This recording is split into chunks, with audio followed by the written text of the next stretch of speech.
Junel Abunal. Ay, sa kabila yun po, ano? Daniel Martinez. Hindi naman. Mga assignments. Ano yan? Ba't na kayo? Denise, ito. Meron si Denise. Give for domestic argument. Mga take-home test ito. Tapos po ako. Pero wala yata si Stephen dito. Meron po ako. Ipe-print ko po ngayon. Tinan niyo po. Soft copy po yun. Babarilin yung test.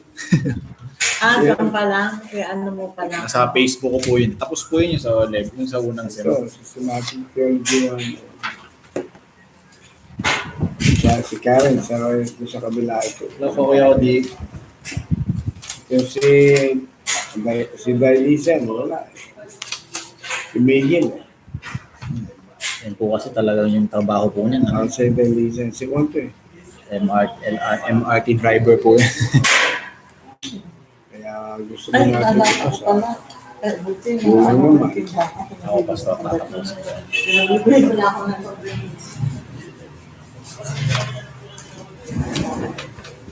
Systematic theology 1. Yung take-home test.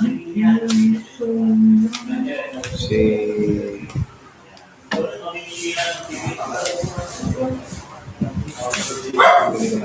they did not fulfill the requirement, they will not pass. They will not be included in the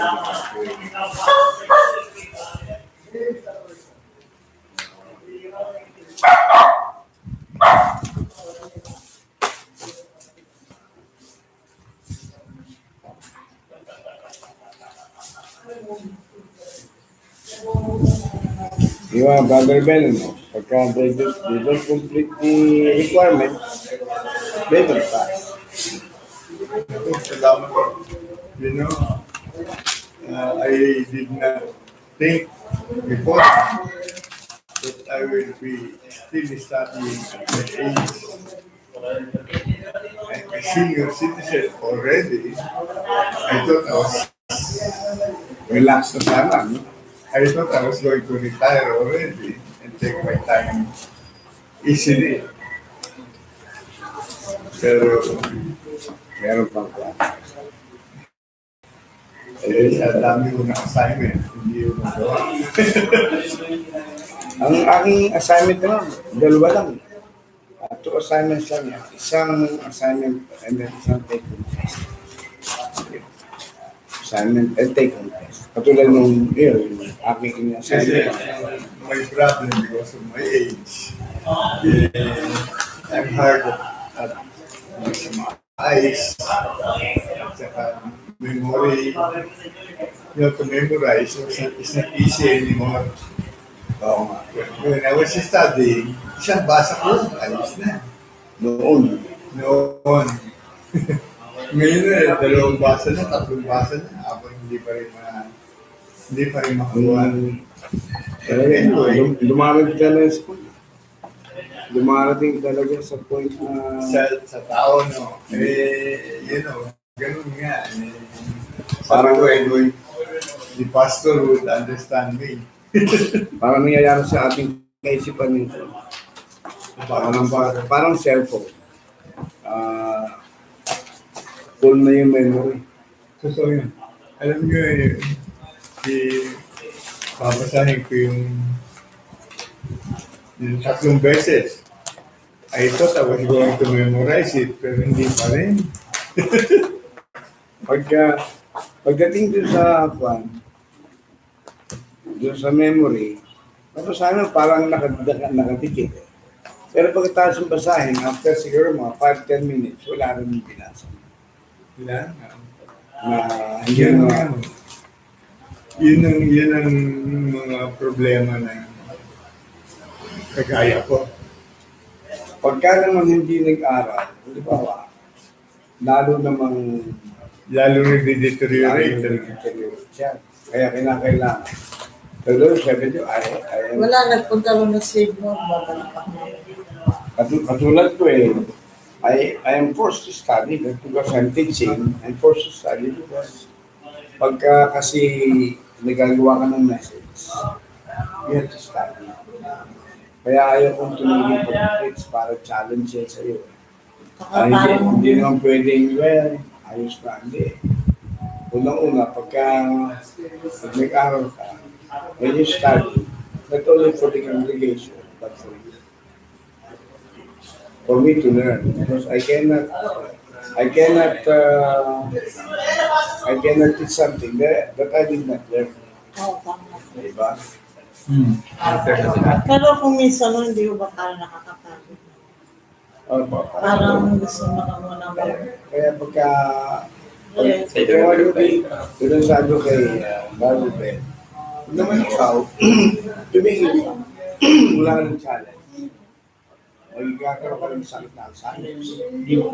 Kasi Oo. natin ang utak mo. Kaya mabuti dyan, meron kang challenge. Kahit sa in your own capacity, in your own work, ay you read, maintindihan. Ang totoo nun, na-absorb yun. You just, you just think na it is gone, but it is not. Pag nagsimula kang magkwento, mababalik sa yung binasa mo. Wow. Nandun yun eh. Back of your mind. Consciously, yung kailangan binasa mo, wala. Then, bigla-bigla, yung nabasa mo, maririnig mo. Kasi you can only put out what you put in. Put in, o kaya magagawa ka ng mga mind activity, crossword puzzle. Oo, para na may active ang kwan. Oo, active ang Ang kabutihan sa Bible, you have always, as you read, you have challenges, you have questions. Yung mga questions na yan ay gumagana yung utak mo. Pagka may tama ang foundation, tama yun. Kaya ako, since I thought siguro when I started teaching theology sa 1960, I graduated yung first Bible school ko sa graduate of theology. I graduated noong 1965. Ako, di pa ako pinapanganak. 65? First time yun. I was only 22. Pero sabi ko parang kulang kasi bitin eh. Ang daming gusto nyo malaman. Pero, Lalo naka-challenge sa akin yung 2 years na yun. Kasi maraming questions na yun sa isip.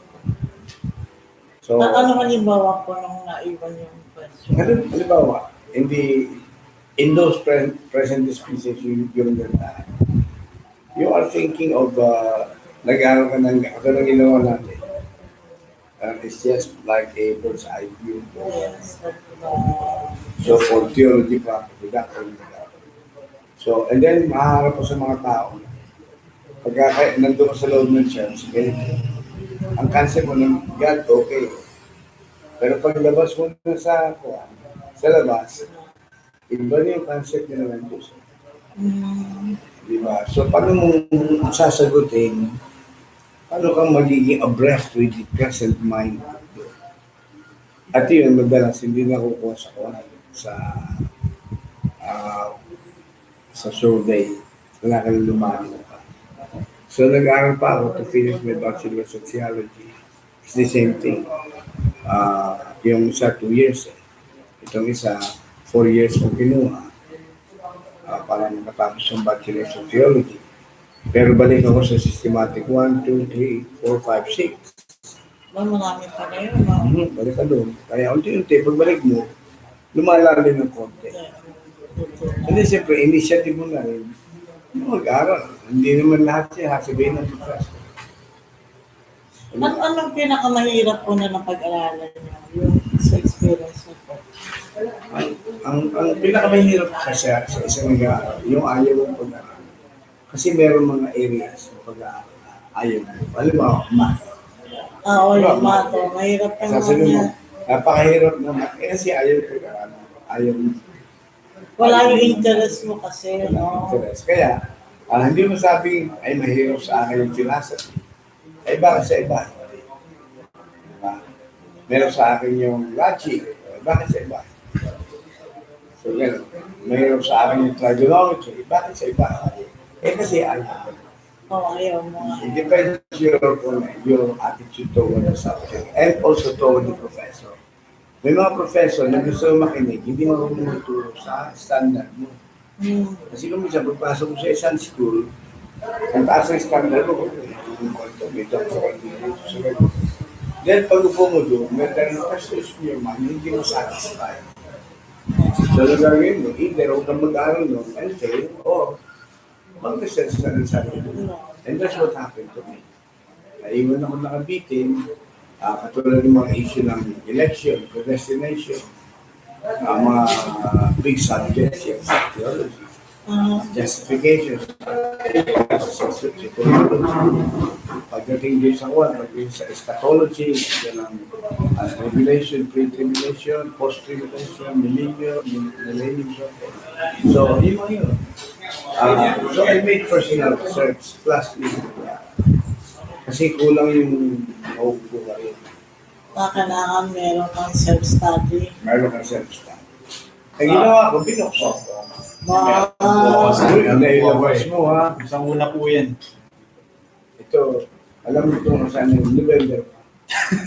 Ngayon lang student. Saan nakakita ng professor? Pero palagi ko 100 ang grade. Kasi sa tagal, November. siyempre, ang ganda-ganda na ng sagot. Yan, tatambak po yan sa, sa soft copy. Parang may ugat eh. May ugat. Wala bang ano na May yun. kaugat. Natambak po yan sa soft copy. Nagtanim ka ng mais sa November. Ngayon, mag-aani Ano ka na. Ay, tanim. At kung hindi pa si present ngayon, hindi ba sasabihin ito? Lapit na po kasi. Pero palagi ko naman, maganda naman ang pagkakagawa ni ano. Maganda naman kasi. Pagka isang source ang kinuha lang, pare-pare niya. Pero the most important thing in the assignment of taking test is you understand. Yes. For example, yung optimistic argument kay Thomas Aquinas. Yung four arguments niya. How do you apply that in your own thinking? Where did the Mas universe come from? argument, the argument of priori posteriori argument. Because and effect. So nga, ito, kopyahin mo lang. Pero paano mong i-apply yan? Halimbawa, meron ka nasa lubong na katulad ng aming professor na atheist sa mga nasa secular school. Sinabi niya, I don't believe in God, I don't believe in Bible. I'm an atheist. Ay, alam niya, ako yung one. Magawa tayo backslider kasi ayaw kong pastor, ayaw kong lang sa seminar. So, nagano sa seminar. Ay, sa kaliitan ng aking alam, may mga tanong siya, katulad yung cause and effect. At saka yung argument from order, that there is a purpose in every creation. So yun, dapat malaman mo yun in your own understanding. Kasi yung mga yan, malalim niya si Thomas Aquinas. Isa sa mahusang yung theology na mamagkakaroon. Talagang siya ang nagpasimula niya ng optimistic argument. At again, sinisimplify ko lang. Pero pag nag-aaral kayo yung church history, malalaman yun si Thomas Aquinas. Kaya, say, Hindi ba may eskwela na ako kaya? May eskwela na yung ako. meron yun. Kung yun eh, Ginoong Santo. Na Roman Catholic. Na hindi ko alam kung mga Christian siya. Kasi, ang issue diyan eh, kung salvation, baka hindi. Kasi kahit ganun bait mo, ano ba, pare ka, philosopher ka, ang bilang buhay mo. But if you are building your own righteousness, kaya ka papasok sa langit, dahil mabait kang tao, hindi ka masarang tao. At yun ang fundasyon mo ng pagpunta mo sa langit, hindi ka pupunta sa langit. Kaya kahit paano, kahit anong bait mo, may kasalanan ka. May pagkakasala ka, ano gawin mo sa kasalanan? Kaya magtakpan ng buting gawa ang kasalanan. At ang sabi ng Bible, only Jesus can take away our sins. So when it comes to Sabi ni John the Baptist, "Behold the Lamb of God which taketh away the sins of the world, and no one can take away our sin but Jesus Christ." Eh kung hindi kayo nakakabit, ang foundation ng salvation mo hindi si Jesus Christ, kundi mabuting gawa mo, hindi ka rin papasok sa akin. Hindi. Yun po yun. Yun ang sinabi ni Paul. In-explain niya yung, from the legal standpoint, in-explain ni Paul sa Book of Romans and Galatians. Salvation. Kaya pag hindi na ako lumakan ng kaya, hindi, katulad ng mga Hudyo na silatan na, they're building their own righteousness based on the Ten Commandments. The commandments of the Old Testament, they're trying to obey, they're trying to follow, ginawa nila na anos, pero sabi sa Galatians, pag ginawa mo siya, yung sample, nagkasala ka sa isa na, nagkasala ka sa lahat. Parang Eh, kasi parang yun din parang yun. siya Kasi yan, ano, nakakaya mong ganyan, no? Oo, pag Ano, nahulog, Nine, biglang nalagot po lumitaw, wala na. Kaya hindi, so wala, walang makapasok sa lahat. Wala kahit isa. Wala kailangang mag-punta kayo. So itong mga ito, ay mahusay lang sa theology at philosophy. Pero when it comes to salvation, I do not know if they are saved. Ito ni Francis of Assisi. He's a very godly person, Oo. tulad ni Mother Teresa. Living saint yung po niyan. Opo. Pero saint pa talaga to. Oo, pero mabibili. Yung bang kanyang kabutihan eh, yun ang ginawa niyang paraan para sa kaligtasan niya. Dahil siya. So kahit paano, kahit anong jam, ang kabutihan, hindi kasalanan, at isa lang na pagkakasala. This is what I'm saying. Kasi ano po, kalala niyo po si Padre Pio. Oh, Ano niya, di ba meron siya dito? kaya naman nilikuan. Hindi rin nagugulok ang puso, hindi rin Opo. nagugulok ang Ito yung katawan niya. isa. Eh sabi ko, kahit siya nabubulok, kahit tumutulong ba yung dugo, eh patay din yun. Ito yung Makapag-iligtas na yan. Pwede ba mag-gala sa langit siya ang mama mo yan? Di ba? Hindi, pwede patay eh. Kahit na hindi nabubulok, kahit na patay yun. Pero miraculous daw po siya when it comes to pag may sakit daw po. Pero hindi naman lahat doon na humipo doon sa pagkika ng kanyang puso. tatlong Mas question. marami. Pero nakita ko yung simbahan niya, ang ganda. Sa kanya, Sa Tomas. 8% ng Batangas sa sabi ko. Eh, yung ginawa siya. Nakakopyahan ng sagot? Kaya, Ay, hindi lang masabi. ang ating titingnan, Wala. katulad ninyo, when you receive Jesus Christ, you are already a saint. Kasi may pagkabala na. Kaya ibig sabihin ng saint, you are separated for God. Yun yung sabihin. Yan pag-aaral na sa doctrine ng salvation.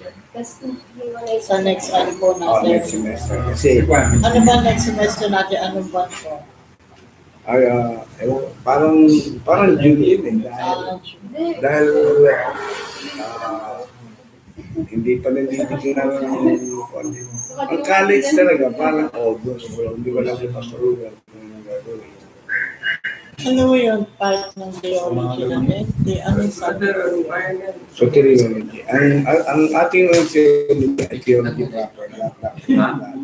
Pangalawa ay theology of the Bible. Ang pangatlo ay theology. Hindi pa natin nakukuha yan talaga dito. Ginawa pa rin natin ang anthropology. Saka natin kukunin ito. Kaya nakatatlo tayo eh. Na survey.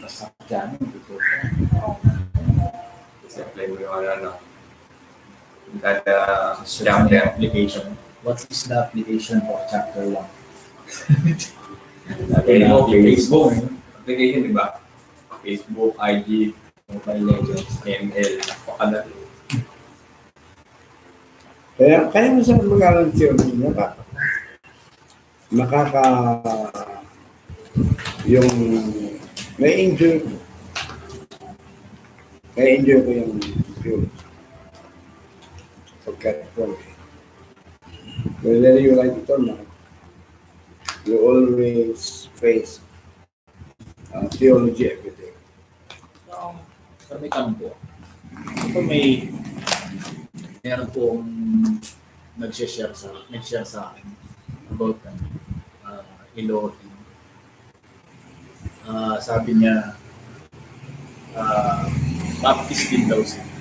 Sabi niya, paniniwala nila sa end times, si God daw kakasal sa babaeng God na ang pangalan ay Elohim. Diba hindi naman po yung ibig sabihin? Kasi may mga verse po siyang pinakita sa akin. Nakalimutan ko lang yung flyer nila. Sabi niya, tatanong ko to kay Pastor. Dito sa mga verses na sa Bible, you can prove anything. Diba? When you start, kung hindi mo alam yung biblical interpretation, yung Bible, pwede mong pagtanggulin na katulad ng Ikaso. Yung salitang Elohim is a Hebrew word. Baka hindi niya alam na yung Elohim ay Hebrew word. At yung Elohim ay isa sa mga names of God that imply the Trinity. Kasi Elohim yan eh. Doon sa ating pag-aaral ng theology proper, yun ay pag sinabing Eloah, Elohim, ay kasi katulad ng Chiro, Singular, Cherubim, Seraphim, Eloah. Kaya nung sabi ng Panginoon, di ba? Eloi, Eloi, lama si Papa. Bakit Eloi? Dapat ito Hindi maintindihan ng mga tao. Dito mo ilagay. Kasi nga, ang Eloi, tumutulong na sa dalawa. Kasi ipapasa. Kaya Elohim, nasa piling yan, is the strong one, the strong and mighty. Yun na ibig sabihin. He's the most powerful and the most mighty as one. At ang Elohim ay sa ating mga Tagalog, sa English yan, singular plural lang. Sa Tagalog, merong isahan, dalawahan, tatluhan, o higit pa. Tayo, di ba? Isahan, isa. Kung sinabi mo ikaw, alika, kung sinabi mo alika. Pero sabi ko sa malalang gawin natin yung Dalawa. Kaya, yung sabihin niya, yung Elohim may pangalan ng babae. Pamumuso nito. Sabi niya kasi yung pinabasa sa akin verse sa Revelation niya Mary, God. Di ba ikakasal po si God sa church? Body of Christ. Pero hindi sinabi mo. Ayun lang chapter 12 ng Revelation. Kung hindi mo alam yung Revelation, kung ano papanabas mo. Diba, nakita ko sa babae, na meron dalawang bituin, diba? At ang babae ito nagsilang ng isang sanggol. Sabi na si Mary yan, hindi si Mary. Si Mary, bakit meron na yung dalawang? Actually, yung 12 tribes, di Israel yan. Israel. Basang Israel yan, na isinilang si Jesus Christ from Israel. Israeli ka si Jesus Christ. So, yung 12 star na kita doon sa 12 tribes. At itong babae doon sa Revelation chapter 12, ay hindi si Mary. Sabi ng mga Katoliko si Mary, hindi. Sapagkat, bakit may punto siya 12? Sino? Kasi si Aaron ng langit. Labindalawang Disciple. Kaya yun, tapos sabi doon, inabangan sa talang simbata. At hindi niya nasakuha. At makita naman doon, nung panahon ng kung babalik kami yung pagsilang ng Kristo, di ba? Sino yung si Satanas? Si Herodes, pinapatay na ang mga pinatay ng walang kumbaga mga sanggol. Pero ito, 2 years pa ba? Punitin natin ito. So, talagang papatay sa Satanas. Punitin ito. Pero yung ang Panginoon sa Kristo ay hindi niya kaya yung understanding ng Revelation, kaya importante na talaga mag-aral ng theology. Kasi kung ano yung papalabas. Gaya ko yun, hindi ko po Wala. Yung si Jesus na. yung Elohim na galing mo na pangalan ng Diyos na Trinity. The first mention of God, in the beginning God, Elohim na yun. Mm. Diba? In the beginning God. Kasi marami na Elohim, meron Jehovah, ano kayo ba na? Elohim, Jehovah, Adonai. Yung tatlong names of God. Ngayon Jehovah, yun ay compacted sa pito. Jehovah Jireh, Shammah, Shalom, Chidkenu, Rapha. Pito yun na ang ni Jehovah. Mm. Pero it refers to one person. Kasi yung Jehovah nito. Sabi ng Panginoon kay Moses, hindi ako nagpakilala sa kanino man sa pangalan ko nito. Sa iyo lang. Pangalan na ay si Jehovah. Pagdating sa Exodus. Kaya ang ibig sabihin ng Jehovah ay the everlasting one who reveals himself. So yun ang revelation ng name ng God. Kaya yung Elohim ay Trinity yun. Trinity. Yung Jehovah, ang ipinangalan din kay Jesus Christ. Kasi yung Jesus, ay, dalawang salita yung pinagsama. Mm. Eh sa atin, naintindihan natin yan. Katulad ng nung Mario. Dalawang pangalan yan, pero sama sa isa. Mario. Maria Felisa. Marife. Maria Fe Felisa. O Ang something. Jesus po dalawa. Kaya yung Jehovah, and Jesus, ang ibig sabihin, Jehoshua. Yung po ba sa Hebrew? Isa ko yun, no? Sa Hebrew, Jehoshua. Kaya sa isang portion ng King James Bible, binanggit na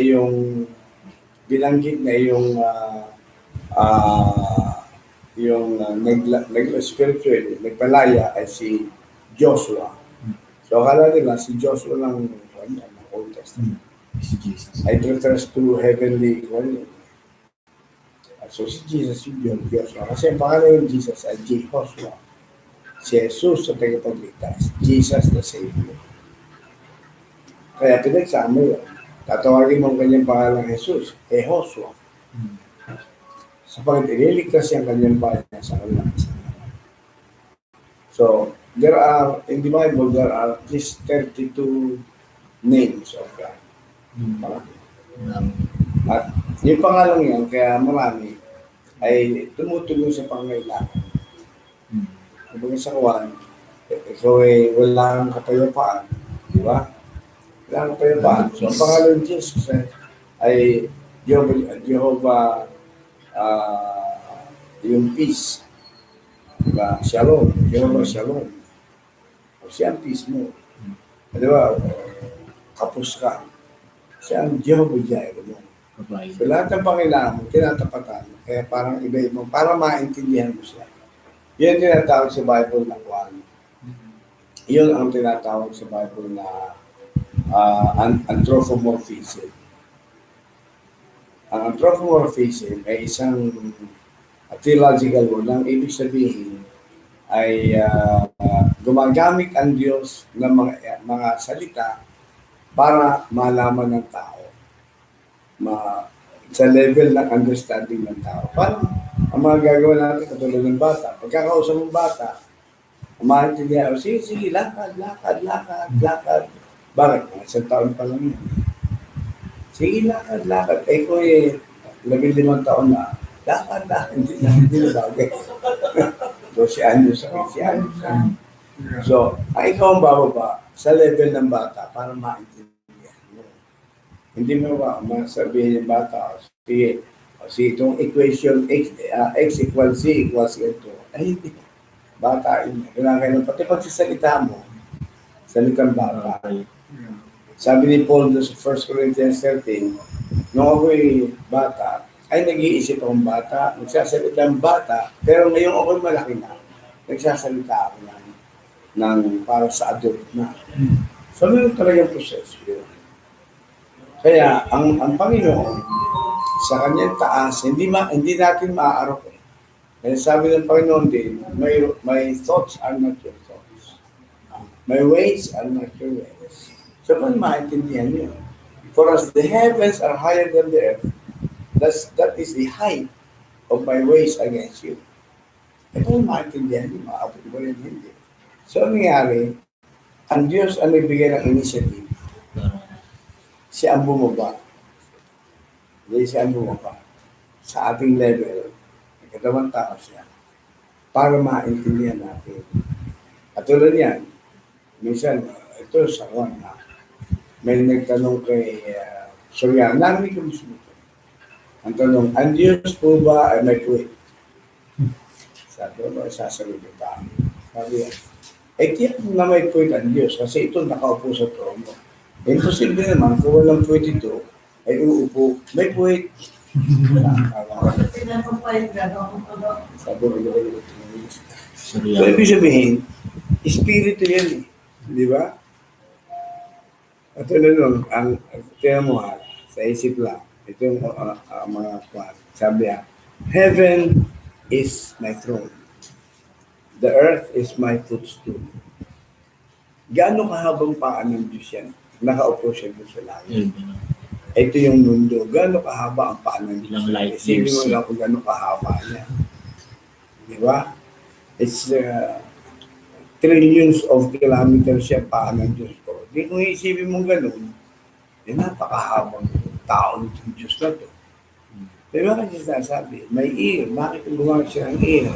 May eyes. Yun na yun. At talaga bang may mata ang Diyos? Oh yes, sasabihin natin. So para siyang tao. At actually, He's a spirit. Wala siya naman, walang buto. Di ba? Kaya, para na siya maintindihan, gumagamit siya ng anthropomorphism. Yun ay mga lingwahe ng tao para maintindihan siya. Kaya para makuha ng tao ang concept ng Diyos, ang kanyang pag-ibig, ang kanyang pakikinig sa iyo, gumagamit siya ng tenga.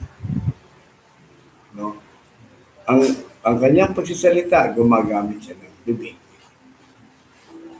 Kaya ginagamit niya parang tao. Siya ang bumaba sa level ng tao. Parang si maintindihan. And then, Hebrews chapter 1 yun. And then, in the last days, pinadala niya kanyang anak. This is the personification of God. The visible manifestation of God is Jesus Christ. You will never understand the Father without understanding Jesus Christ. Kaya sabi niya, ako at ang Ama, iisa. Yung nakakita sa akin, nakakita sa Ama.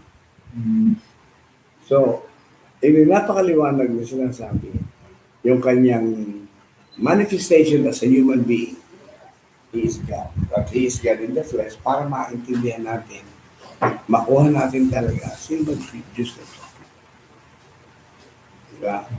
Sino ba yung Diyos na ito? Sa Old Testament, hindi natin masyado makilala siya. Kung babas namin lang yung Old Testament, magkakaroon ka ng sari-sarang ideya ng Diyos eh. Diba? Pero hindi maintindihan yung Diyos na ito nasa lahat ng lahat. Ang ginawa ng Diyos para lubos na maintindihan ng tao at makilala siya. Gusto lang ng Diyos na makilala siya. Nagkatawang tao siya. Diba? Kaya katulad doon, parang bata, nasasalita tayong bata, umaari tayong bata, di ba? Para lang tayo maintindihan ng bata. Yun, nagkakatawang bata. Mas lalo mga lolo ito nag-aalaga ng bata. Pero yung matatawa ka pag salita mo. Asal bata. Kaya mga kumakalat, maraming kumakalat pa ganyan. Then, aangan sila talaga sa Bible. Kasi ang sabi nga sa inyo, pagdating sa Bible study, may nagkatawag na deductive and inductive study. Deductive sa Ano kaibahan doon sa pag-aaral ng deductive and inductive. yung deductive ba yan? Yan, pinag-aralan namin sa bibliology. Kaya naliligaw marami dahil yung deductive at saka ang deductive sa isang practical na pag-aaral ay tapos na ang conclusion mo. Nauna ang conclusion bago yung ebidensya. Meron lugar doon. There's always a place for that kind of investigation. Yan, nung ako'y nag-aaral ng geometry, ang isang tatanda ko sa nila, yung deduce dito. Kaya deductive, meron ka ng conclusion. Pag sinabi mo sa isip mo, halimbawa, ang Bibliang ito ay gawa ng tao at hindi ito totoo. Kung nagsimula sa thought na yun, ay makakakita ka talaga sa Bible na parang hindi totoo.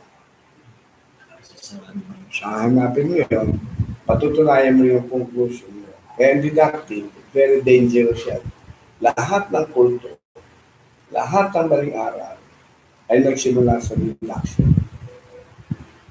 Nagsimula sa isang paniniwala na binild up na rin ng kanyang theology. Lahat. Diba? Katulad ng isa lang yun eh. Pagpasok sa langit, paano papasok sa langit? Kahit anong kulto yan.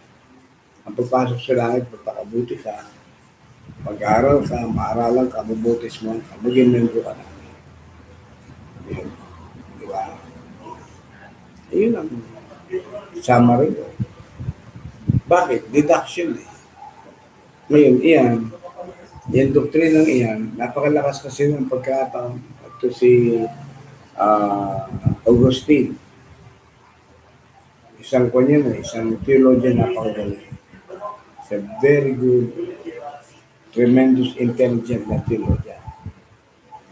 At meron siyang isang aklat na sinulat na nating De Civitas Dei, the City of God.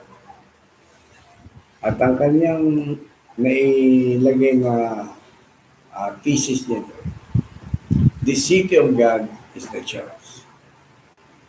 And outside the city of God, there is no salvation. Sa labas ng church na to, sinasabi ni Augustine, ay walang kaligtasan. Tama yan. Yung wala ako. Ang problema, pinadami nung kung ano-ano interpretasyon nilagay dito. Kaya nagsimula sa Roman Catholic, kasi lahat, ang tunay na religion ay Roman Catholic.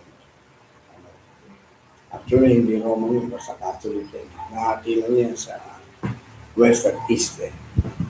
Ang Western Church, which is the Roman Catholic Church, kaya tinawag yan Roman because the center is Rome. Yung kabila sa Eastern Church ay pinamagana ng kanilang salita ng Metropolitan.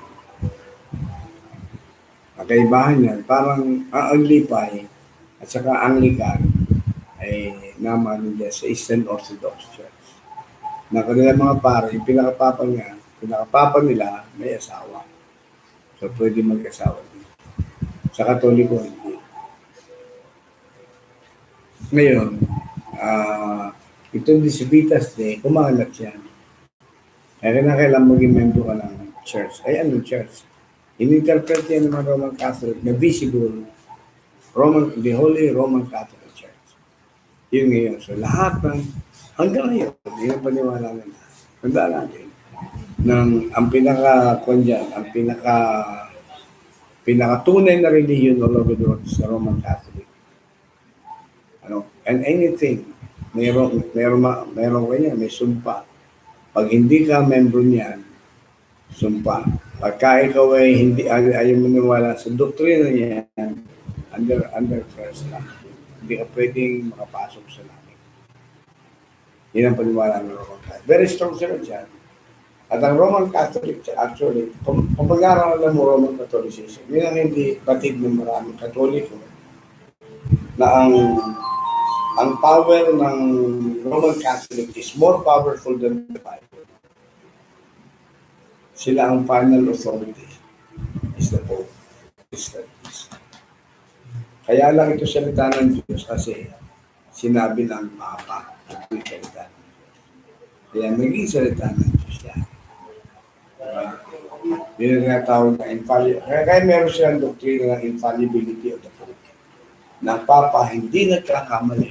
Ang ibig sabihin nun, sa college of Cardinals, college of Cardinals tayo mag-aaral ng doktrina. No? Pag-aaral na natin yung issue. Ito lang pinag-aaral mo, pwede na bang payagang mag-asawa pare? Diba?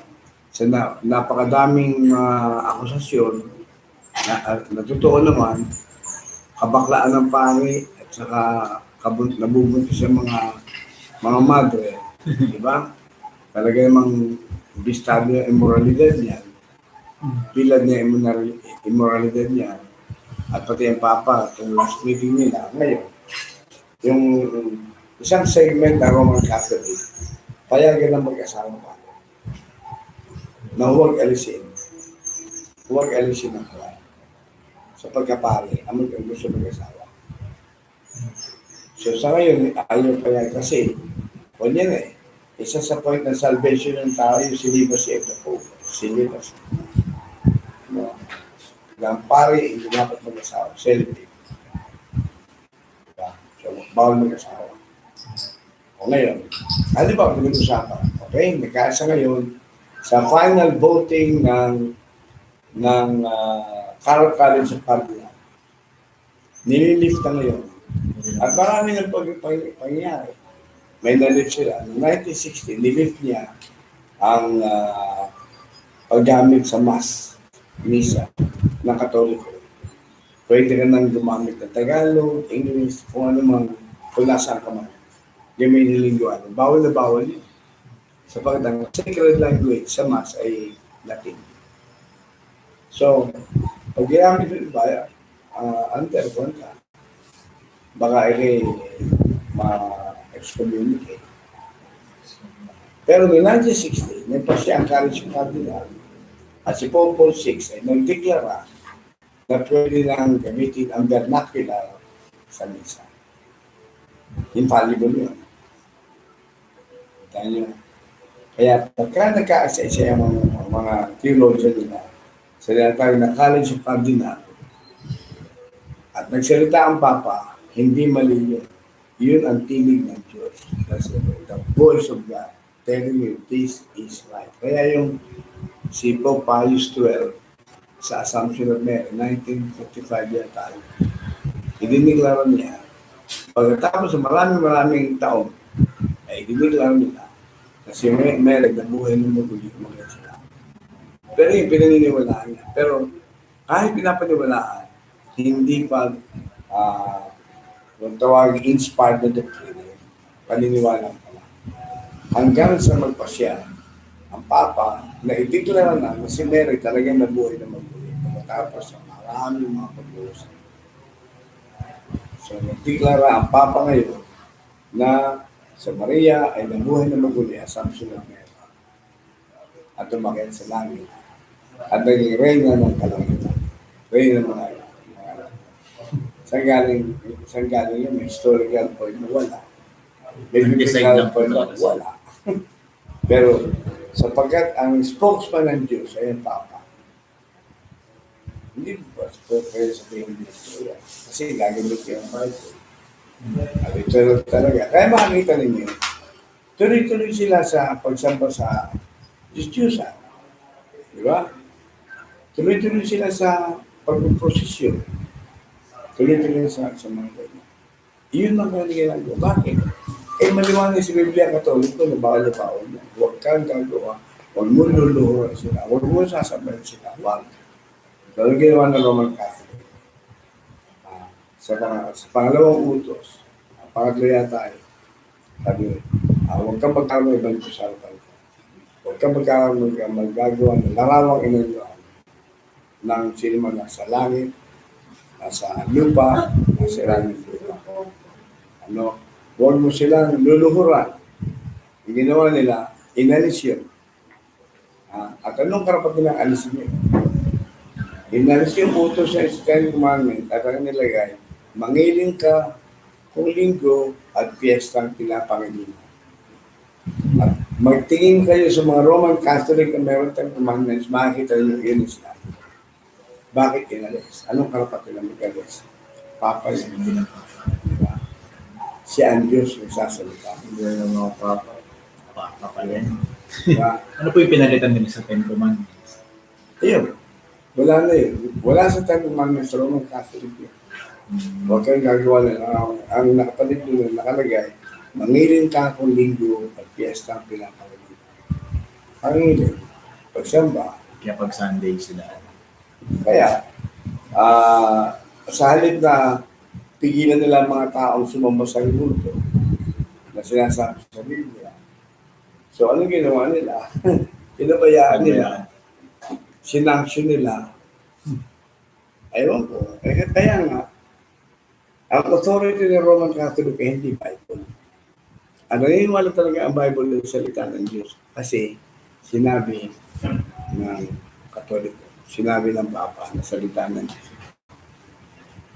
Kaya ano pa, yung Apocrypha, na miski na si Jerome na pare na nag-translate ng Latin Vulgate, eh hindi isinama sa kanya yun eh. Binukod niya.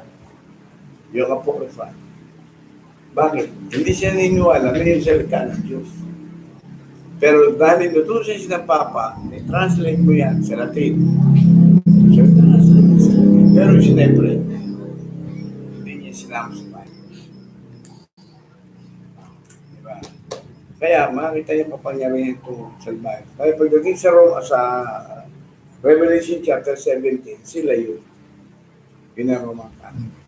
Sila may very powerful sa panahon ng pagkakaroon. mga naiwan na. Magkakaroon one world religion. One world religion. Magkakaya sila.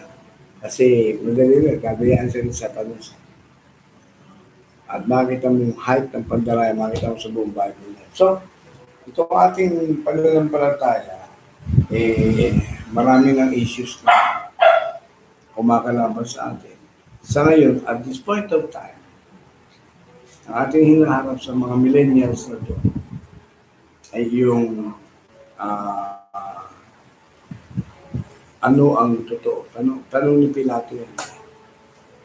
What is truth? Diba? At yun ang tanong ngayon ng mga tao. What is truth? Yung bang, bakit nga sabihin superior niya Christianity laban sa Muslim, laban sa Buddhist, ay meron silang sariling Bible. Alin ba totoo dito? Diba? Kaya humaharap tayo sa isang mundo ngayon na ang tindi ng mga challenges. Hindi katulad nung ako bago pa nagpapasto, hindi ganito. Ngayon, talagang direktang ko niya. Direktang katulad ng same-sex marriage na yan.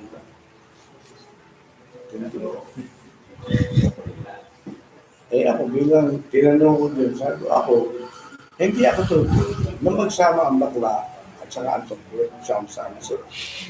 Gusto nila yun. Gusto na mali yan, gusto nila yun. Pero yung pinabayaan na nga silang magsama, di ba? Magpapakasal pa sila, sobra na yun. Yun na hindi tama. Hindi mo siya makalang gusto. May choice nila. Kung pilihan ng isang lasinggero maglasing, ayaw natin. Gusto niya. Diba? Kung pilihan ng isang babae sa babae na magsama sila, ay sige, bahala ka. Pero, huwag kayo magpakasal. Kaya itong mga nagpupuses sa ating Congress, ang dapat mo na nila gawin bago i-push yan, ay magmiro na nga konstitusyon. Sa pagkasabi sa family ko, ang kasal ay para sa babae na. Di ba gawin nila? Di ba? Ang mga congressman naman, karamihan naman yan, di na alam. Akala mo, binabasa ng congressman yung budget nila ganyan mataas. Mabasahin ko pa ano kaya. Diba? Ang titingnan ko din yung aming kikitain. Ayan. Para sa congressman, makikita. Kaya hanapin. Pero, yun. So, ang laki ng challenge sa atin. Hinaharap bilang mga Christians.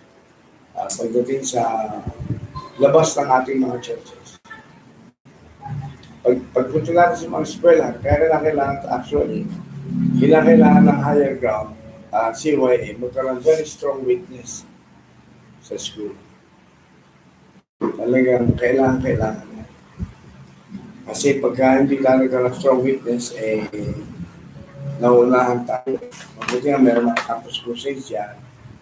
Mabuti nga meron mga dumaan. Pero ang problema lang sa atin sa ating mission sa higher camp ay wala tayong tao na pwede mong gawing missionary sa mga estudyante. Talagang pumasok dyan. Pa-recognize mo, pa-register mo ang Christ Ambassadors na isang student movement at talagang magturo ka doon sa kapwa. Sinimulan nga ng pastoruhan mo sa UP noon kung nag-aaral doon. Meron siya regular Bible study na. Kaya siya mag-graduate. Wala na magpatuloy. Diba? Pero kaya ganyan yung daigdig natin, eh sa pa rin yung mga tao natin, nag-aaral sa mga universities na yan, they don't know the Bible and they don't want the Bible. So somebody must reach them where they are. Baka sakaling ikaw yung Stephen, alam mo naman. Diba? Papadala ka namin sila sa... Pero mag-i-enroll ka doon. Pero kasi mag-i-enroll ka doon. Kaya dalawa tatlong subject para makonsider na student. And then, from the inside, doon ka mag-usa. Magagatong natin. Yung mga kasama nyo, pray tayo. Unti-unti.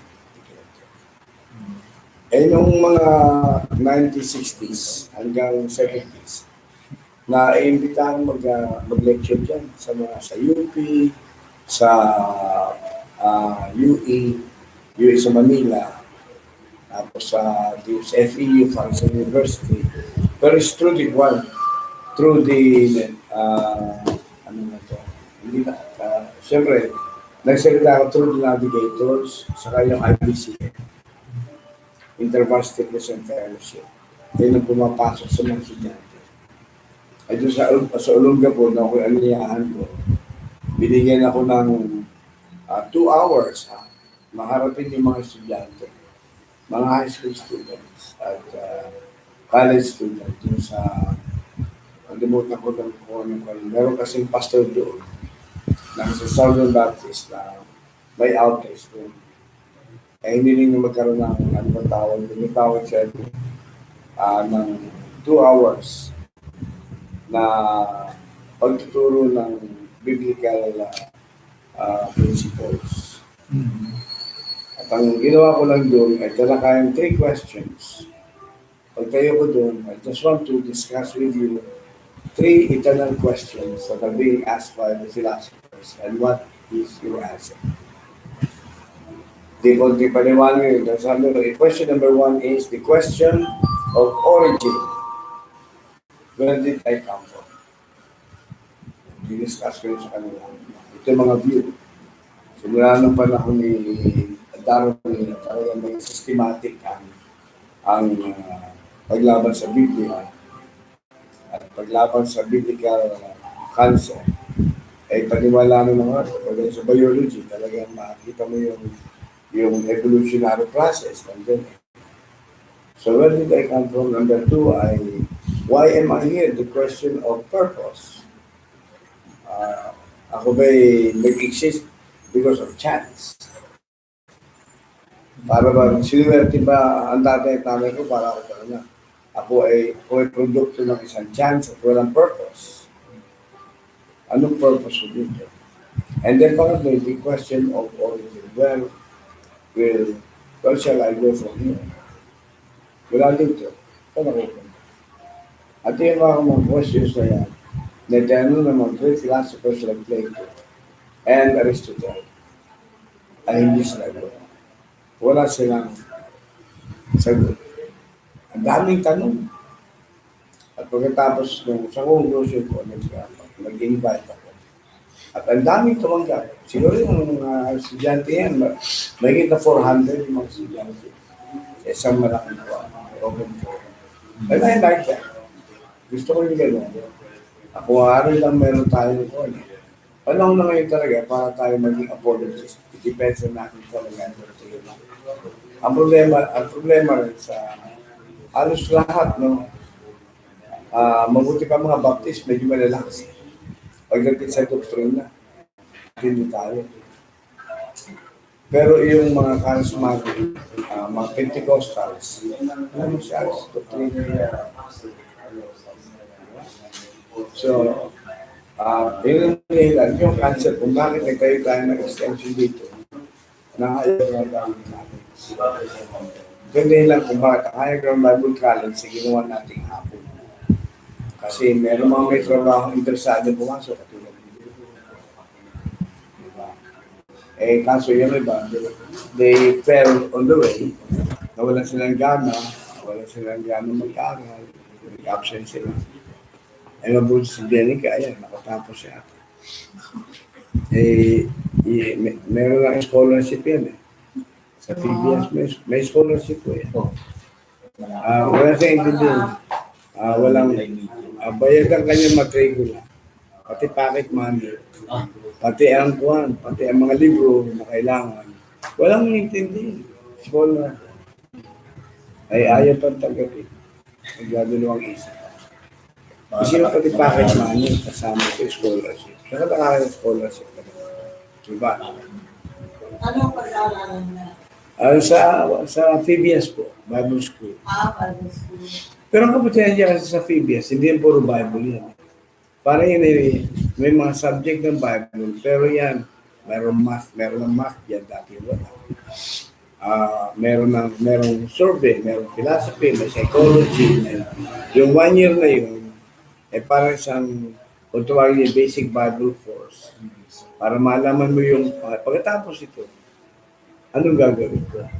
At saka pangalawa, humarap ka man sa mundo, pag ikay na-train sa ganun, kung baga sa laban, handa ka makipagkatiwalaan. Diba? Eh, nangyari sa akin yan. May mga pagkakataon na papahiya ko sa mga ganun. Pero talagang sumusubo ko dyan, sa Plaza Miranda. Lalakarin mula sa Padre Faura hanggang doon sa Plaza Miranda papauwi. Malayo po. Wala akong perang pamasahin. Kaya lalakarin ko. Mula naman doon sa Quiapo hanggang sa Mandaluyong, diretso ka. Bababa ka lang doon sa Wakwak. Ang Wakwak ay may Urunisyo, may Governor Show. Lalakad pa ka sa kilometro kung balo, doon sa may bahay ko. At kaya ako gano'n, wala akong pera. Yun ang aking buhay. Doon ako pupunta, may dala ko mga trucks, marimigay ko ng trucks. Wala pa to. Mapapatibati ka. Wala, ganun ka lang. Ano ka? Nag-aan po ko din sa Bible School niya. Anong sinasayang mong buhay mo, gano'n. Diba? Ikaw, hindi mo naman alam kung nasa ba ang Diyos nung bago niya ilikha ng lahat. At pag hindi ko marunong sumagot sa ganun, sasagot, hindi, ganito po, hindi. Talagang, yan kasing mapilosopiya sa paibako. Noong ako tanongin ng gano'n, sabi ko sandali po, kasi matindi yung tanong gusto kong sabihin mo sa akin, kung talagang kilala mo ang Diyos, kasi sabi ko, nakilala mo ba ang Diyos? So po, naging tagapagligtas ko siya, gano'n. Kung talagang kilala mo ang Diyos, nasa ng Diyos na bago likhain. Ang langit. Diba? Sabi ko, biglang silid sa isla, nagtutulungan. 12-12 ng Lucas yan. Huwag mo isipin yung sagot mo. Ang badal na espiritu, bibigyan mo ng pansagot. Pero either, talagang, nasabi ko, sandali lang po, kayo po kayo naniniwala sa Diyos. Yung Diyos na pinapaniwalaan ko, yung Diyos po ng Biblia. Hindi ako naniniwala sa Diyos. Kaya po pala ganun. Hindi pala naniniwala sa Diyos. Paano tayo? Atin po muna ang discusin, bakit tayo hindi naniniwala sa Diyos? Diba? So, kung kami nag-discuss, bakit? Hindi, lalagay siya sa defensive. Siya nagtatanggol, hindi ako. Kapakan lang yun. Pero may mga tirang talagang, sabi ko, kailangan ko mag-aaral. Talagang basa. Doon sa ako. I was so thirsty, I really studied, I read books. At sa maganda lang, ang comprehension ko mataas. Hindi katulad ng kuwan, hindi katulad ngayon. Parang katulad namin ni Brother Ben, ang comprehension namin, ito na. Katitig mo lang, babasahin mo ngayon, akala mo alam na alam, pero pagkatapos matulog, wala na. Basta na sa Kaya napaka-importante na maging abreast ka kung ano nangyayari sa mundo. Pag hindi ka abreast, you will be speaking above their heads. They don't understand.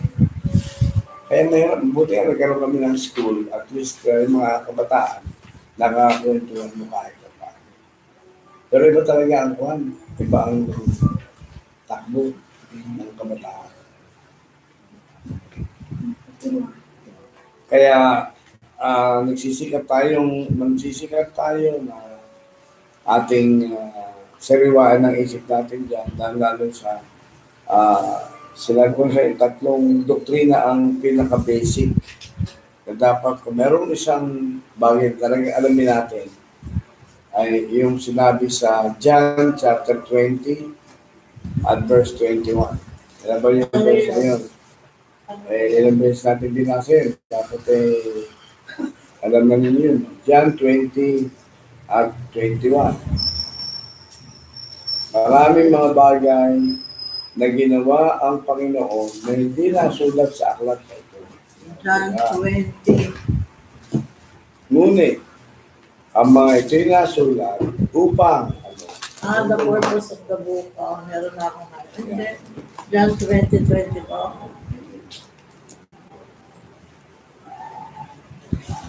When Jesus said it.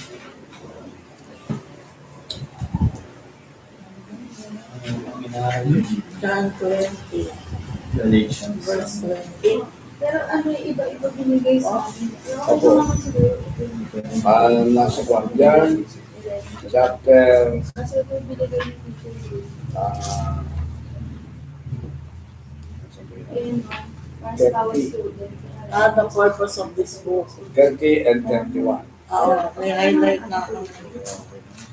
Yun ang purpose. Tatlong basic doctrine ang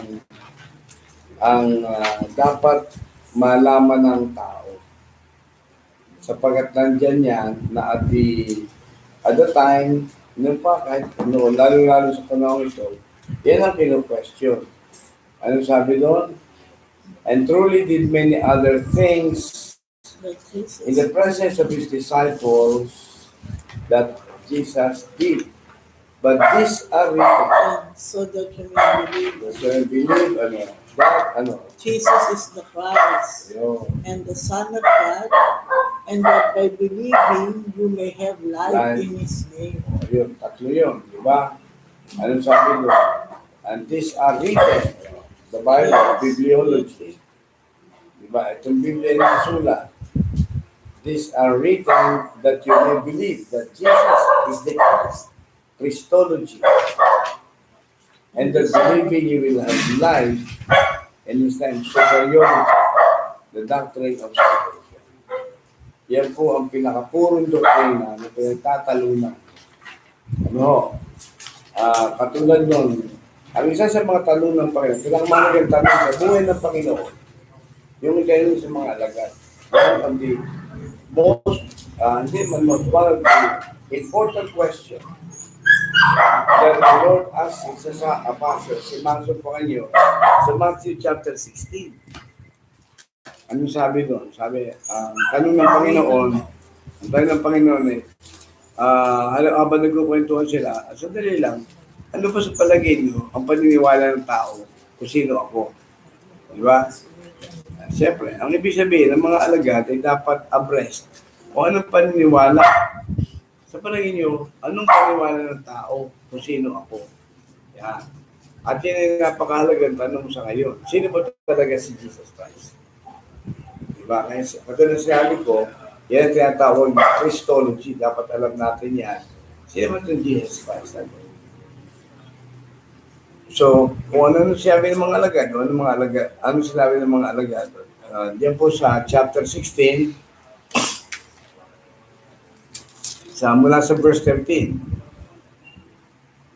Who do men say that I am? The Son of Man am.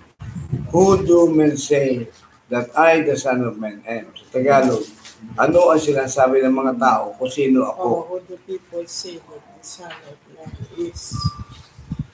they said. Some say John the Si John the Baptist, Baptist, others say Elijah, Elijah, and others Jeremiah, and or one of the prophets. si apat ang word. Ito po sinasabi ng Panginoon. He said to Dahil sa them, mga ginawa mo, ang napapagkamalang ito si Elias. Kasi sinabi sa Bible, babalik si Elias. Ang iba naman po ay nagsasabing kayo si John the Baptist. Kamamatay lang ni John the Baptist. Ang iba naman sinasabi kayo si Jeremiah dahil umiiyak ang Panginoon. Iiyak si Jeremiah. O isa po kasi mga propeta. Ngayon, binalik ng Panginoon tanong sa kanila, sa palagay niyo, sino ako? Kung sa ating mga Krisyano, sa ating mga, ito ang palagay ng mundo Kung sino-sino. In other words, ang palagay ng mundo kay Kristo, kung ano-ano. Diba? Anong pagkakasabi? O sige, okay. Hindi sinabi ko, ay mali sila, ito ako. Hindi O ngayon, sa palagay ninyo, sino ako? Kapit na yung sagot ni Pedro. yeah. Verse 18, ano sagot niya? And I tell you, verse 18, and I tell you, you are Peter, Oo. and on this rock I will build my church, and the gates of hell shall prevail against it. Pero anong sagot ni Peter ng tanong sa verse 16? Peter replied, Ayan. Simon Peter replied, you are the Christ, the Son of the living God. Yun. Tignan mo. So maganda yung sagot niya, no? Sa palagay niyo, sino ako? Sabi ni Peter, you are the Christ. Pag sinabi you are the Christ, ikaw yung inihulang Mesias. Yung kasing, ikaw ang inihula, ikaw ang fulfillment ng hula. You are the Christ, the Son of the living God. So dalawang question yun. Jesus Christ as the true Savior, He is the epitome of truth. At ang pangalawa ay that you are God, you are the Son of God.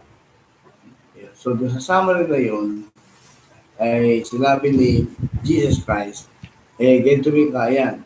Ang iyong sinabi niya ay galing sa Diyos. Hindi galing sa iyan, no?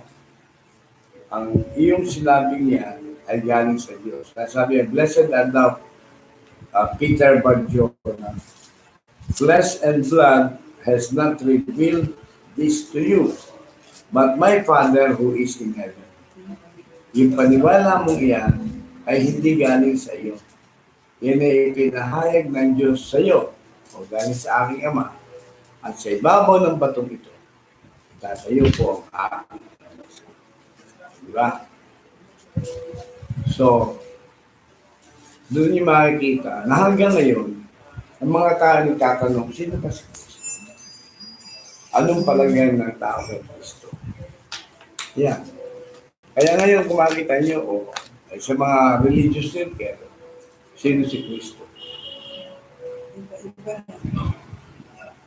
Anong sabi nung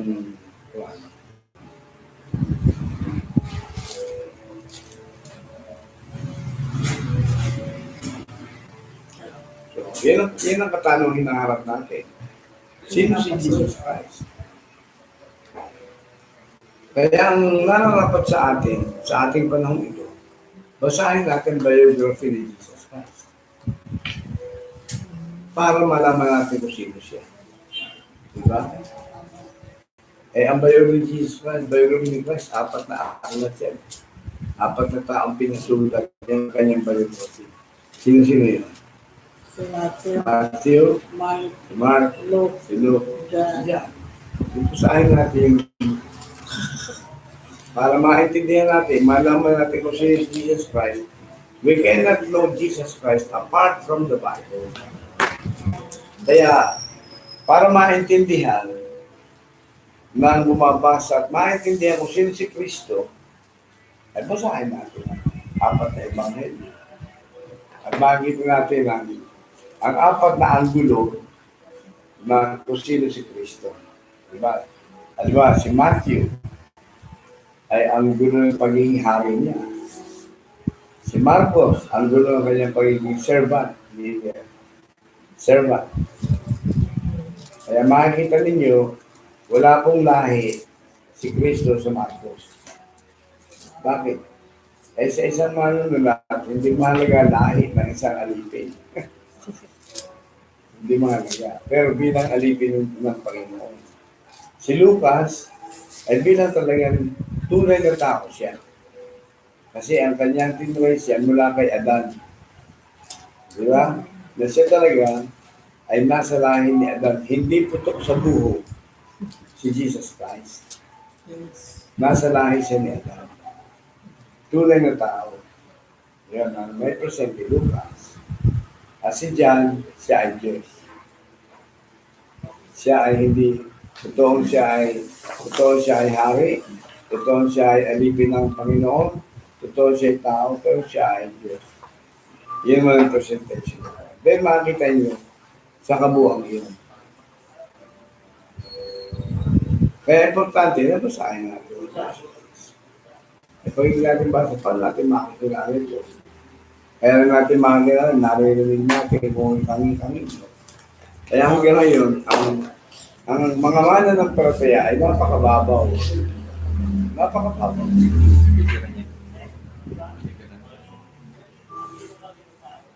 Bakit? Eh talagang ignorante yung mga tao pagdating kay Kristo. Hindi po talagang pati nga yung Katoliko si Pope Leo XIII yata. At sabi niya, ignorance of the Bible means ignorance with Christ. Parang ginagawa.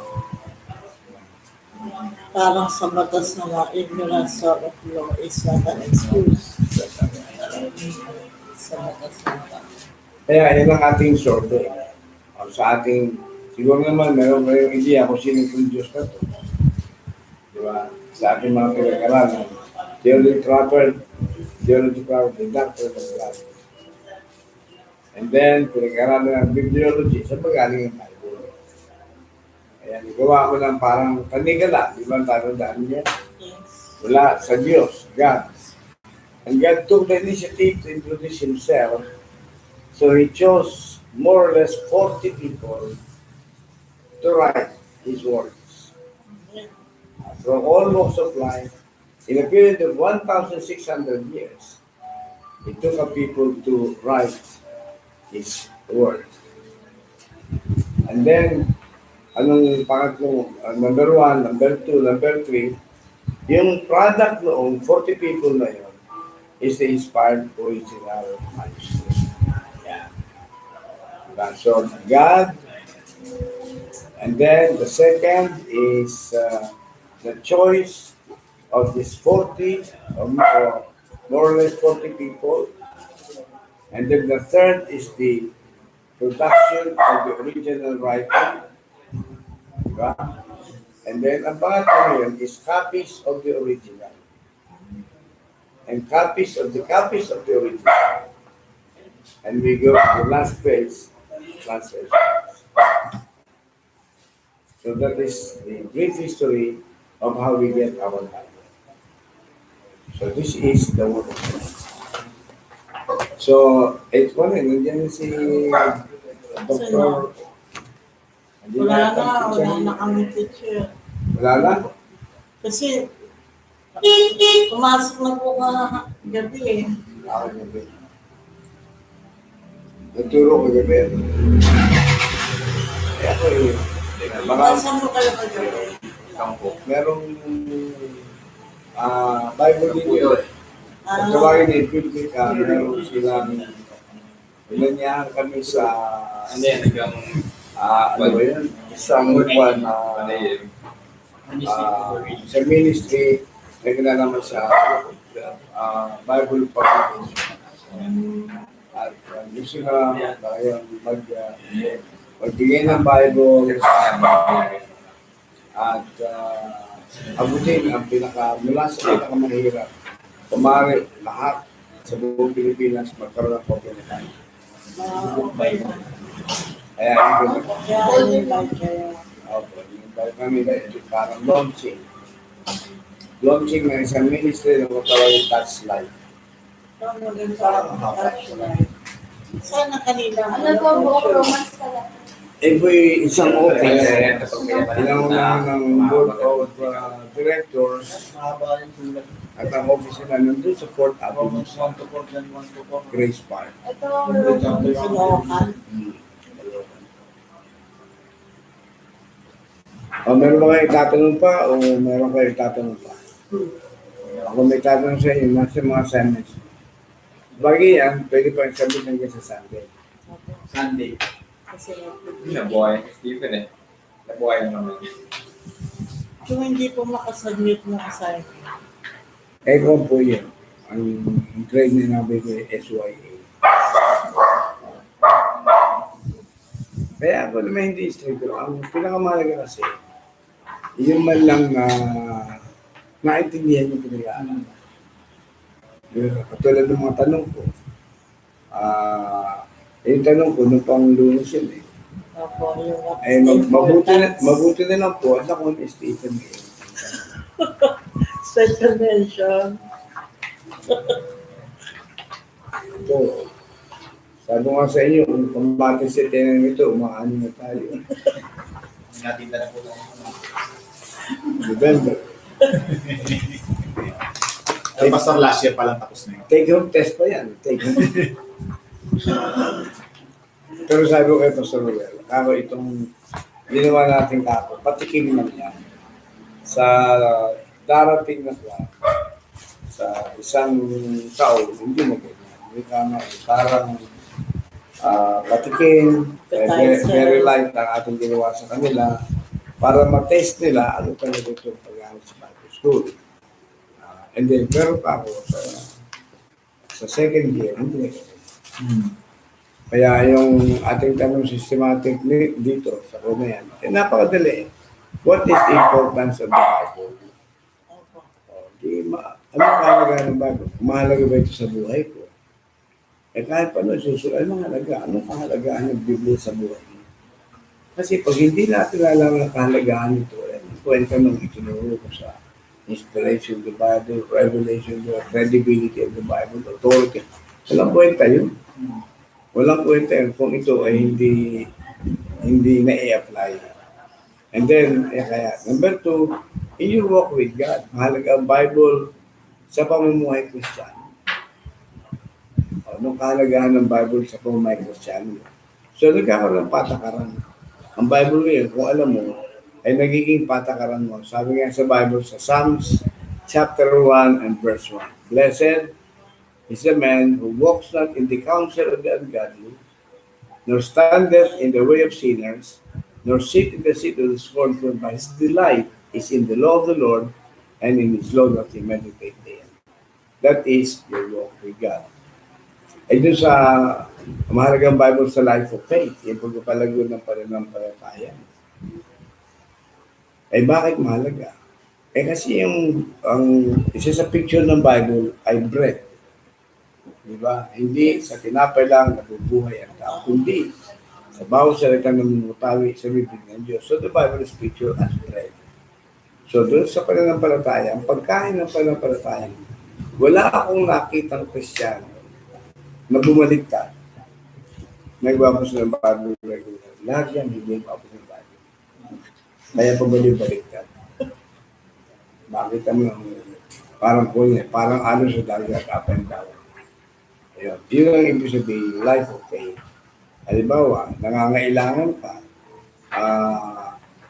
dati-dati, hinangat ka ng ngipin mo dahil nadidepress ka. Ano gagawin ko dito? Wala kang problema ito.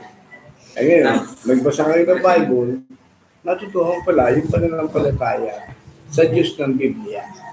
Ayun. Kaya ngayon, mahalaga mo yun sa buhay pananampalataya. Yung number 2, discuss the methods that Satan used to tempt Adam and Eve. Di po sabi yung Bible. Ano yung mga paraan ginawa ni Satanas nung tuksoin sa si Eva? Nandun yung sa Bible. Diniscuss niyo po ba? Genesis chapter 3. Diniscuss yun. 3 beses kong diniscuss yun. Pinaikot-ikot ko sa ibang mga hanggang sa discussion ko, hindi na ako sa first John. Dahil yung method ni Satanas, iba rin method ng gano'n. Iba lang ang damit. kumbaga sa kung may parehong laso, pero iba lang ang pangalan. Oh. Ngayon ang pangalan may last of the flesh, last of the eyes, pride of life. And number 2, discuss the punishment that human beings suffered from the fall of man. So hindi necessary ito na si Adon at si Eva, human beings ito. Tayo na. Ayun. Dahil sa pagkakasalang iyon, anong nangyari? Ay napakadali naman sagutin yan, di ba? Ano yan? May patayan, may kasalanan, pag may droga, may ganito, may paglalasing, may pambabae, Baklaan. Lahat ng may kabaklaan, may bakla, lahat ng ganito. So, yun ang i-discussin mo. Pero, anong parusa? Pag nanakaw po ng makeup. Nanakaw po ng makeup eh. Pero lalaki po. Ano daw Pero parusa? lalaki. Pero yun, discuss the punishment. Hindi, ano na yung punishment niya? Meron tayong baha, meron tayong lindol, meron tayong sunog, sakit, merong HIV, ng mga dating walang sakit. Yung young people tayo, brother Ben, wala namang HIV nun.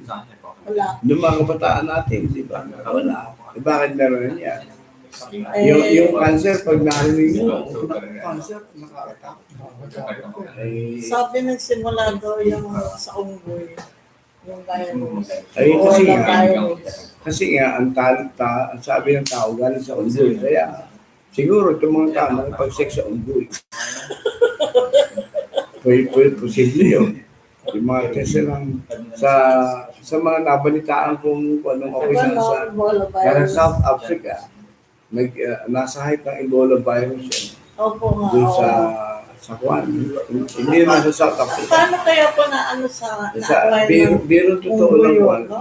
Birong totoo. Ang totoo nyo kanya. Sabi nung isa, marunong nga. Marunong mo hindi ko man ako Nigeria, ito, Congo.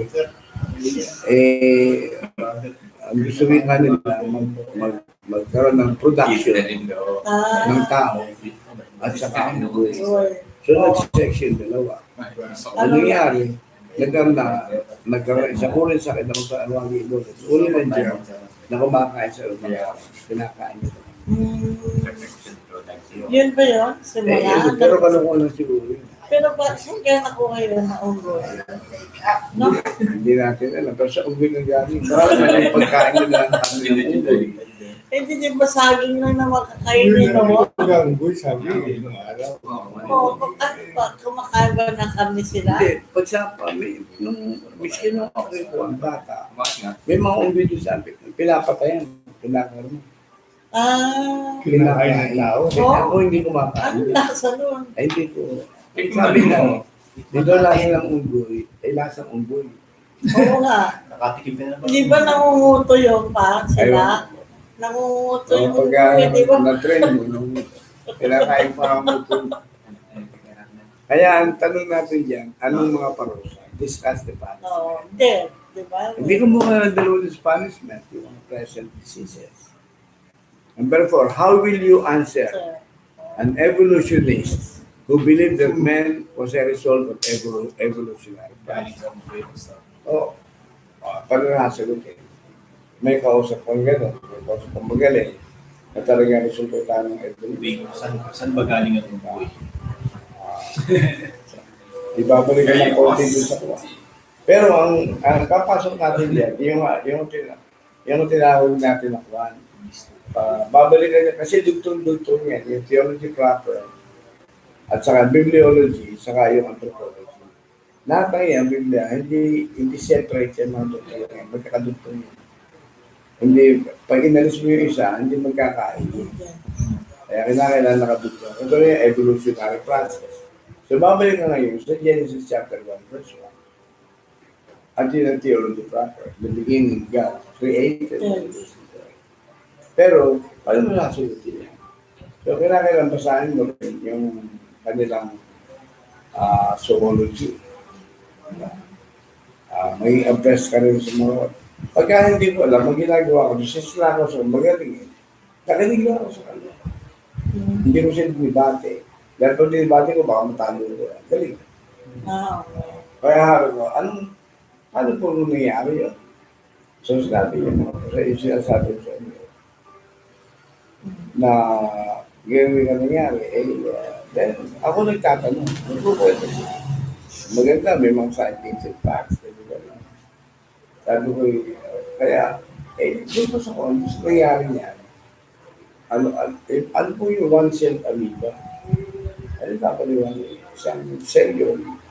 Meron po yung nakakita din. Hindi natuloy ka ng cell. Ang tawag ko ng puno, billions of cells dito sa ating katawan. Hindi mo ka nakakita yan. Di ba? Sa buhok mo may cell yan. Mismo sa ano na. So, ang katawan mo ay billions of cells. So, hindi mo nakakita. Even kung one cell amoeba mo yan, sa uli ng amoeba, may problem na hindi nakakita. So, wala pa nakakita. Paano mo naging panakain? So, hindi para kung gusto ko matuto. So, nung makita ko na yung proseso, nakita ko yung paliwanag. Ang mga tanong ko lang saan po nagsimula? Ay buhay yun eh. Yung buhay yung one cell amoeba yun. Saan po nagsimula yung buhay na yun? Ano sa'yo? Sige po. Ay, hindi nga natin alam eh. 5 billion taon na yun eh. Hindi mo natin ko na mali siya. Hindi, pinukuha ko lang yung mga ito. Kasi magaling makipag-usap sa mga ganyan. Sa mga ganyan, parang hindi ako muna. And then, dami mga weak elements. Doon sa mga weak points nila. At ano, how will you answer? O yun na, Steve, nakita mo yun. Ewan ko lang si Denise, kung yun ang kanya sinasagutan ngayon. Ako na. Alam ko na po. Picturean ko na po. Bago maglinggo, basta po. Wala yung ating mga estudyante eh. Anong pangalan ng 3 babae niyo? So, Taga-dream life po yun. Si Under by Ate James. Prinsesa Ya. Gladys, isa, Mabangis. Kaya ang submission po niya ay sa Sunday. Narito ko ng Sunday. Alang-alang sa inyo, bigay sa akin pagkatapos ng service. So, Ano po pasahan ba? Pastor Roy. or pagka bago mag-Sunday, bigay niya kay Pastor. Bukas. Kasi yan, hanggang sa may lugar, use your own words. Kahit nga Tagalog eh. Aking pagbibigyan si brother Ben. Tagalog o Ilocano, pwede rin. Hindi naman po Tagalog, Pastor. Hindi, kung Ilocano, Pero pero medyo Korean. Korean pa sir, pwede. Koreano eh. Korean po kasi K-pop. Annyeonghaseyo. Pwede yun. Papakuan. Pero pag Ipapa-translate by Sandara. Will Graham. Sandara Parks. Kasi pero may Sandara Park, translate mo. Pero Tagalog Ay, paano yung mga viewer kaya? May masasabi. Ay, pagka, may nag-review. nag-view kayo Ay, yung mga nag-review dito sa ating discussion, ito ay parang, ito aming ginawa ngayon ay pagtatay up ng mga ilang loose ends sa ating mga pinag-aralan. Pinagdigan natin ang mga doktrina. Sa mga tuwid na ating pinag-aralan, mga viewers, ating pinag-aralan, first of all, ay theology proper. The right concept and doctrine of God is from the Bible. You cannot know God apart from the Bible. And who is this God? Yeah. Number 2, ay pinag-aralan natin yung bibliology, which is the doctrines of the Bible. Where did the Bible come from? How did it happen? Bakit meron tayong mga ganito? Meron tayong translations na ganito? At dinrawing rin sa pamagitan ng isang parang chain, kabit-kabit ng mga bilog. And then, binakasan natin yan sa number 1, sa inspiration of the Bible, the revelation, and illumination. Okay ba? Yeah. And then, pinag-aralan natin yung anthropology, the doctrine of men. Yun, pinag-aralan natin yan. At nakita saan galing ang tao. Sinagot natin tatlong philosophical questions that was never answered by any brilliant, intelligent philosophy. They did not, and they were able to answer that properly and correctly. Number 1 is the question of origin. Where did man come from? Saan galing ang tao? Number 2 is why am I here? It's the question of purpose. Are you existing because of chance? There got to be a purpose. At sinabi natin, ang purpose ay mahasukuan nyo sa bibliology, sa mga nakasulatan. Number three, is a question of destiny. Hanggang dito lang mabuhay. Pero ba pupuntahan ng tao? And where will I go from here? And the Bible also answers that. Only the Bible has the right answer in the three philosophical questions.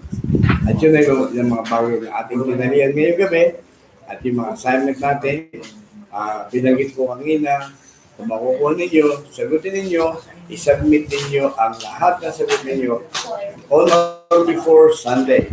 If you submit that before Sunday, give it to Pastor Ruben. If you submit that on Sunday, give it to me after the service. Please do not give before the service. I will lose it. Okay? God bless you. Bye-bye. Bye-bye. Magkakapi na tayo. Ayan na, Pastor. May pa-fishball tayo dyan. May Kikyan. Patay mo na yun, nasa nakita. Ayan, narinig ko ano yung papakain. Fishball. Ay, what tayo? Nakikita tayo. Sasabit yung mga viewers. Ano po, isang bit nila.